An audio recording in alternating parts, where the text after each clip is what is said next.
Glass, glass, glass, glass. Who knew it would change art as it did? Arisen on the lands between the north and south were now glass spirals, towering and sprawling greenhouses that dotted the land. They were hot, moist, and out of balance.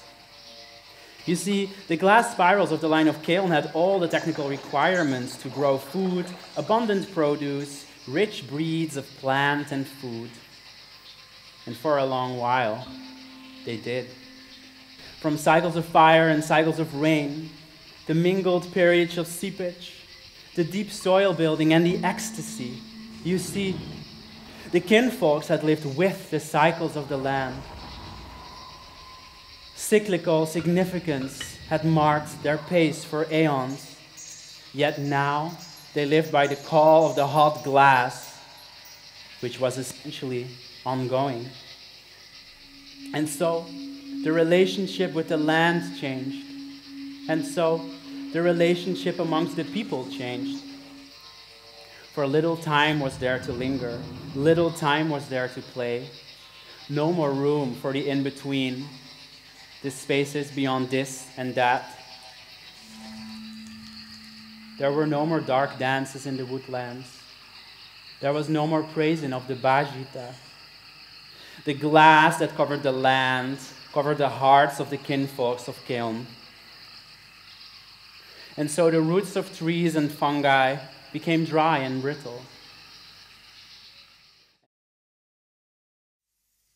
Put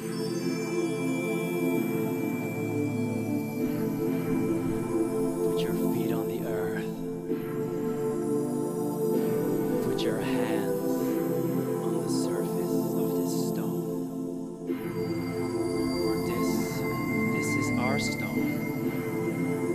Really see it, feel it in front of you. It's there, the sacred stone, a force field. Yeah. Put your feet on the earth and feel this hard rock stone. Yeah. The sacred stone.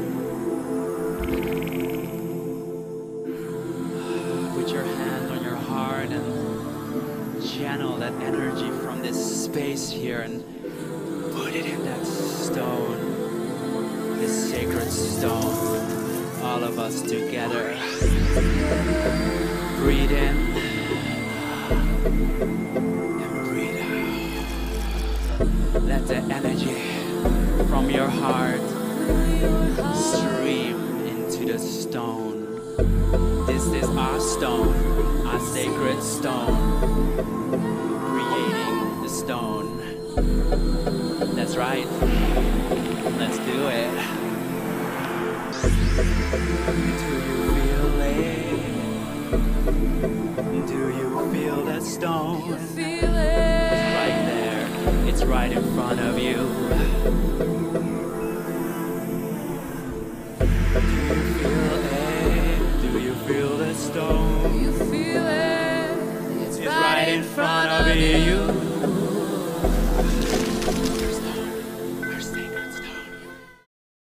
Everything on Aarde is connected, either physically, by bacteria, by hormones, by smells, by perfume, by electricity, by communication, by air, by nutrients. Whatever we put into this field updates or downgrades the members as it is shaped. Because, you know, stories that we produce, that we share, they eventually kind of influence what we collectively believe to be possible. For whatever we put our attention to exceedingly expands. And that is what we become experts at, engorged dramas filling up our storylines. But where is the narrative of what happens after we overthrow what we're up against? Where is the narrative that we are heading towards? I wonder, can a story be interesting, taking place in a world of peace, with no intense violence or sharp, heart-sticking, bashing objects taking the stage?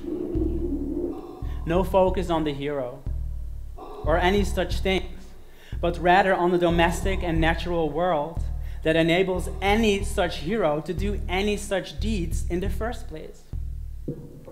Yes, we relate to struggle, and yes, we struggle, but can we relate to bliss? For stories, they write themselves like ink into our imagination and into our bloodlines and into our earth. Stories form a kind of consensus, an amalgamation of approximate recordings from flawed bio-machines. And some even argue that nature itself has a take in the story as well, arguing that the more than human world has a say in the story also. Of course it has. Just think about it. Thinking and talking about problems is so easy, but writing as creation, speaking as creation, how would such a story go? How does it not get boring? I wonder how to make peaceful coexistence compelling, how to write stories and characters that are sexual, spiritual, political, ecological, and compassionate, and living in a world where everyone spends time unraveling the delicate, subtle intimacies within and around them. If our stories are building the world, what world are we building?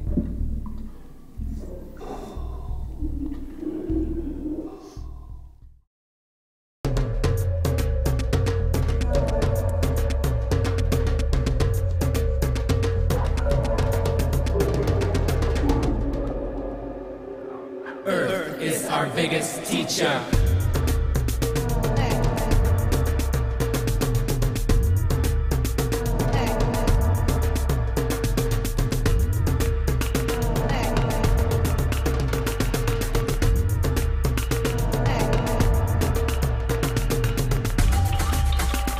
Where is this place? It's a place for dirt. It's dirty. Dirty. Dirty. For dirt. Just dirty. But we still spoke to the landscape. Wind. Trees. Loam. Clay. Dirt. Slate. Branches and leaves.